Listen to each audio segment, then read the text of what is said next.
Shri V Rajesh, ഇപ്പോൾ തിരഞ്ഞെടുപ്പ് തന്നെ അനാവശ്യമാണ് എന്ന ചർച്ചയായിരുന്നു നിങ്ങൾ തുടക്കമിട്ടത്.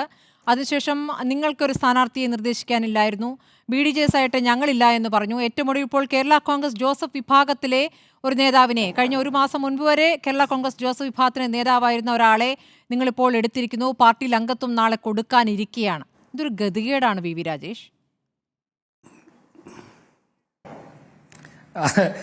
എന്താ താങ്കൾ കണ്ടതിലുള്ള ഗതികേട് എന്താ? ഞങ്ങൾ ഇപ്പോഴും ഞങ്ങളുടെ നിലപാട് ഉറച്ചു നിൽക്കുന്നു. സംസ്ഥാന അധ്യക്ഷൻ ആദ്യം പറഞ്ഞതുപോലെ ഈ തെരഞ്ഞെടുപ്പ് ഒരു വൻ ചതിയിലൂടെ, കേരളത്തിലെ ജനങ്ങളെ ചതിച്ചതിലൂടെ അടിച്ചേൽപ്പിക്കുന്ന ഒരു തെരഞ്ഞെടുപ്പാണ്. ഈ സമയത്ത് അനാവശ്യമാണ് ഈ തെരഞ്ഞെടുപ്പ്. ഇത് തന്നെയാണ് ഞങ്ങളുടെ നിലപാട്. യാതൊരു വ്യത്യാസവുമില്ല. രാഷ്ട്രീയ പാർട്ടി എന്നുള്ള നിലയ്ക്ക് ഒരു തെരഞ്ഞെടുപ്പ് വരുമ്പോൾ ആ തെരഞ്ഞെടുപ്പിൽ ഞങ്ങൾ രാഷ്ട്രീയ നിലപാട് സ്വീകരിക്കണം, ഞങ്ങൾ മത്സരിക്കണം. ഞങ്ങൾ സ്ഥാനാർത്ഥിയെ പ്രഖ്യാപിച്ചിരിക്കുന്നു. ഞങ്ങളുടെ രാഷ്ട്രീയ നിലപാടിനോട് യോജിക്കുന്നവർ വോട്ട് ചെയ്യണ്ടേ? അവർക്ക് വോട്ട് ചെയ്യാനായിട്ട് ഞങ്ങൾ നല്ല വിജയപ്രതീക്ഷയുള്ള സ്ഥാനാർത്ഥിയെ, അവിടെ പതിറ്റാണ്ടുകളോളം പൊതുപ്രവർത്തന രംഗത്ത് നിലമ്പൂരിൽ, മലപ്പുറം ജില്ലയിൽ വളരെ സജീവമായി പ്രവർത്തിച്ചിരുന്ന വ്യക്തിയാണ് ഞങ്ങൾ പ്രഖ്യാപിച്ചിരിക്കുന്നത്. ഇനി ഇന്നലെ വരെ കേരള കോൺഗ്രസിൽ പ്രവർത്തിച്ചെന്ന് പറഞ്ഞാൽ PV അൻവറിനെ LDFന്റെ സ്വതന്ത്രനാക്കുന്ന സമയത്ത് അദ്ദേഹം കോൺഗ്രസിലല്ലേ മുമ്പ് പ്രവർത്തിച്ചിരുന്നത്? ഇപ്പൊ അദ്ദേഹം UDFൽ പ്രവർത്തിക്കാൻ തയ്യാറായിട്ടില്ലേ ഇടയ്ക്ക്? അപ്പോൾ അങ്ങനെയൊക്കെ ചർച്ച ചെയ്ത് കഴിഞ്ഞാൽ ഒരുപാട് ആൾക്കാർ മറ്റുള്ള പാർട്ടികളിൽ നിന്നൊക്കെ പല പാർട്ടികളിലും ചേരാറുണ്ട്. അതല്ല, സ്ഥാനാർത്ഥി ആയതിനു ശേഷം നാളെ അംഗത്വം എടുക്കാൻ പോകുന്നു എന്നതാണ് അതിലെ തമാശ. അല്ല, സ്ഥാനാർത്ഥിയാകുന്ന ആളിന് അംഗത്വം കൂടിയേ തീരൂ എന്നൊന്നും പാർട്ടി ഭരണഘടനയിൽ പറഞ്ഞിട്ടില്ല. വൈകിട്ട് അംഗത്വം എടുത്തു. ഞങ്ങൾ ജനപിന്തുണ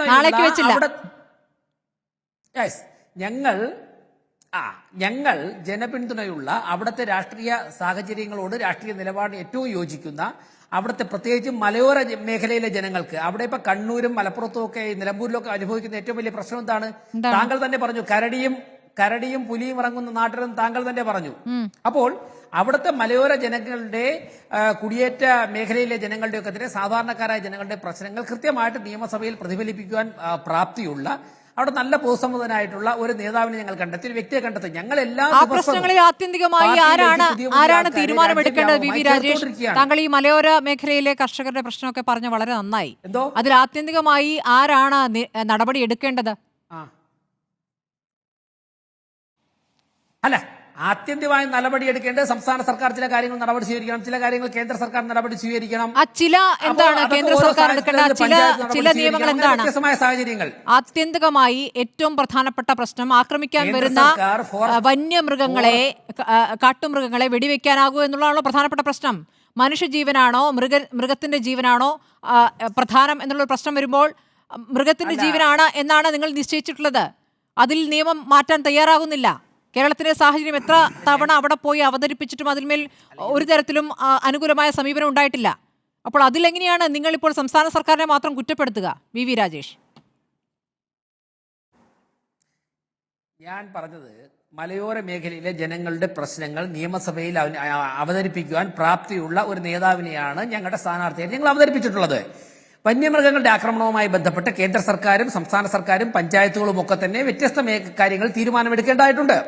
ഒരൊറ്റ ദിവസം കൊണ്ട് ഒരു സ്ഥലത്ത് വന്യമൃഗം ഇറങ്ങിയെന്ന് കരുതിയിട്ട് ഗവൺമെന്റിനെ ഉടൻ തന്നെ പാർലമെന്റ് സമ്മേളനം വിളിച്ചു കയറ്റി നിയമം മാറ്റുവാനോ അങ്ങനെയുള്ള നാട്ടടപ്പം നമ്മുടെ രാജ്യത്തിലില്ല. അത് വേറൊരു വിഷയമാണ്, ആ രീതിയിൽ ചർച്ച ചെയ്യേണ്ടതാണ്.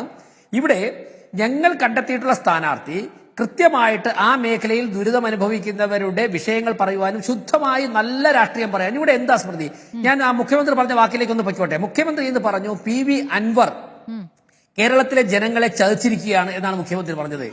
LDFും പിണറായി വിജയനും അല്ലേ കേരളത്തിലെ ജനങ്ങളെ ചതിച്ചുകൊണ്ട് യാതൊരു തരത്തിലുള്ള മൂല്യവും കാത്തുസൂക്ഷിക്കാത്ത, പൊതുപ്രവർത്തന രംഗത്ത് ഒരു മൂല്യവും കാത്തുസൂക്ഷിക്കാത്ത PV അൻവറിനെ പോലുള്ള ഒരാളുടെ ഒരു സീറ്റ് കൈയടക്കുക എന്നുള്ള ഒരൊറ്റ ലക്ഷ്യം വെച്ചുകൊണ്ട് കേരളത്തിലെ ജനങ്ങളെയും CPMലെ സാധാരണക്കാരായ പ്രവർത്തകരെ, ആദർശശുദ്ധിയുള്ള പ്രവർത്തകർ ഉൾപ്പെടെ ചതിച്ചുകൊണ്ട് പിണറായി വിജയൻ ഉൾപ്പെടെയുള്ളവരിലെ 10 പരവതാനി വിധിച്ചുകൊണ്ട് PV അൻവറിനെ നിയമസഭയിലേക്ക് ആനയിച്ചത് 2 തവണ. അദ്ദേഹം വർഷങ്ങളോളം അസംബ്ലിയിൽ പോലും ഹാജരാകാതെ അദ്ദേഹത്തിന്റെ ബിസിനസ്സുമായിട്ട് വിദേശ രാജ്യങ്ങളിലായിരുന്നതിന് ശേഷം ബഹുമാനപ്പെട്ട ശ്രീ കോടിയേരി ഉൾപ്പെട്ട CPM നേതാക്കന്മാരില്ലേ അദ്ദേഹത്തിന്റെ തെരഞ്ഞെടുപ്പിന് നാമനിർദ്ദേശ പത്രിക കൊടുക്കുന്നതിന് തലയ്ക്കും ദിവസം വിളിച്ചു കൊണ്ടുവന്ന് ഒരു പത്രിക ഓടിപ്പിച്ച് രണ്ടാമത് മത്സരിപ്പിച്ചത്? ചതിച്ചത് CPM LDFും ആണ് കേരളത്തിലെ ജനങ്ങളെ ചതിച്ചത്. രണ്ടാമതെന്താ സംഭവിച്ചത്? PV അൻവറും LDF സർക്കാരുമായിട്ട് കോഴിക്കോട് എയർപോർട്ടിലെ സ്വർണ്ണക്കടത്തുമായി ബന്ധപ്പെട്ട് സ്വർണം പിടിക്കുന്നതിനുള്ള തർക്കം മൂത്തപ്പോഴേക്കും PV അൻവറിന് ഒരു രക്ഷയുമില്ല അതിനകത്ത് നിൽക്കാൻ. ആ സമയത്ത് വി ഡി സതീശന്റെ സംഘവും അൻവറിന് ഇന്ധനം പകർന്നുകൊണ്ടിരുന്നു. പിണറായി വിജയനെ തള്ളിപ്പറഞ്ഞിട്ട് ഇങ്ങോട്ട് വന്നോളൂ, ഞങ്ങളിവിടെ താങ്കളെ സ്വീകരിച്ചോളാം.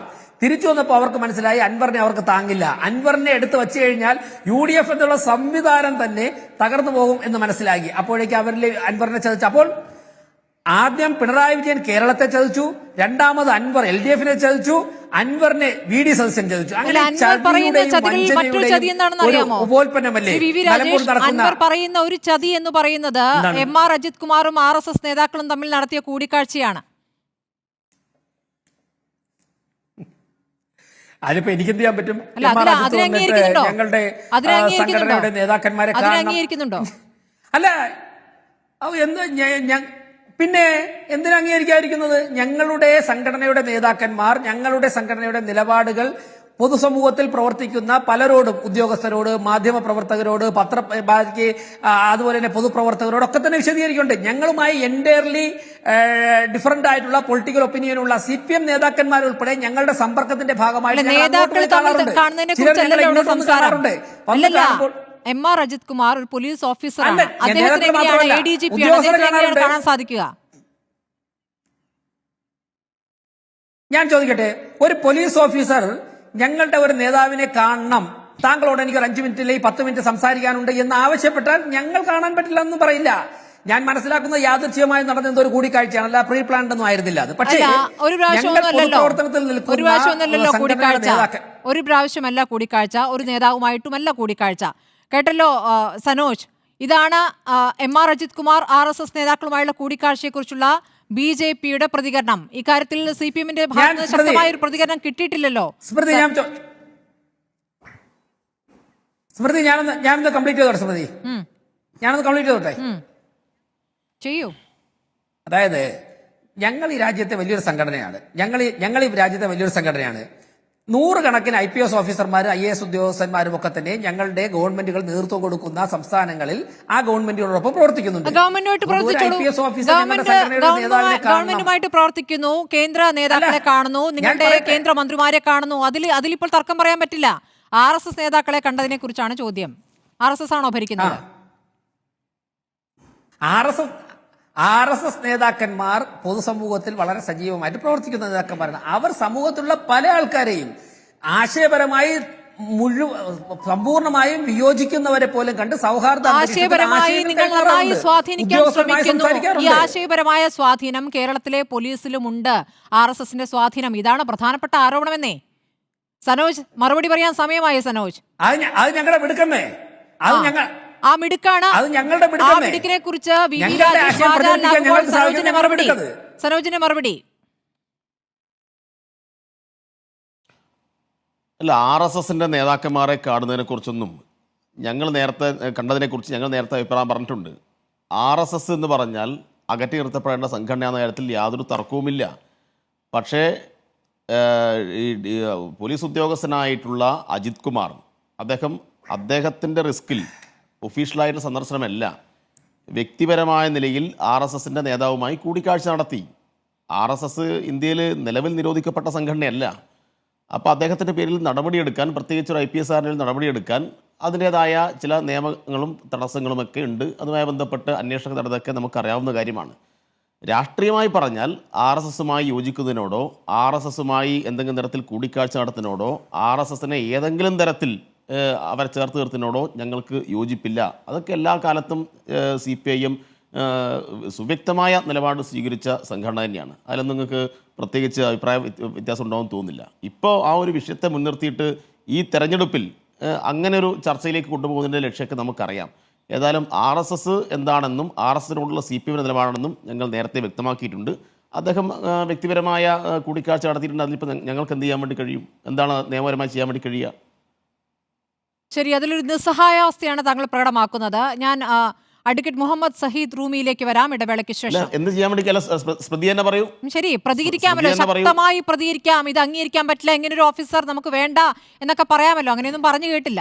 RSS-നെതിരായി CPM-ന്റെ മാത്രമല്ല അദ്ദേഹത്തിന് സ്ഥാനക്കയറ്റം നൽകുന്നതിലാണ് ശ്രദ്ധ. അദ്ദേഹത്തിന് സ്ഥാനക്കയറ്റം നൽകുന്നതിൽ പ്രത്യേക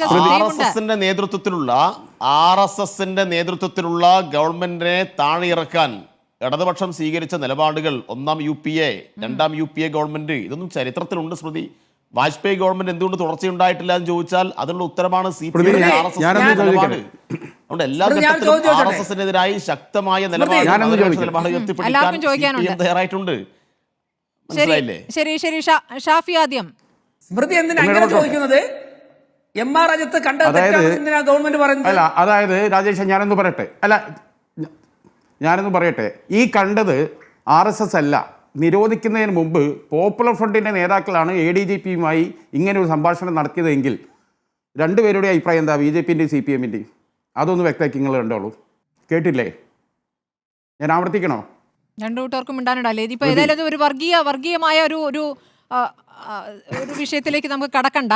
ഇപ്പോൾ നിരോധിത സംഘടനയാണല്ലോ.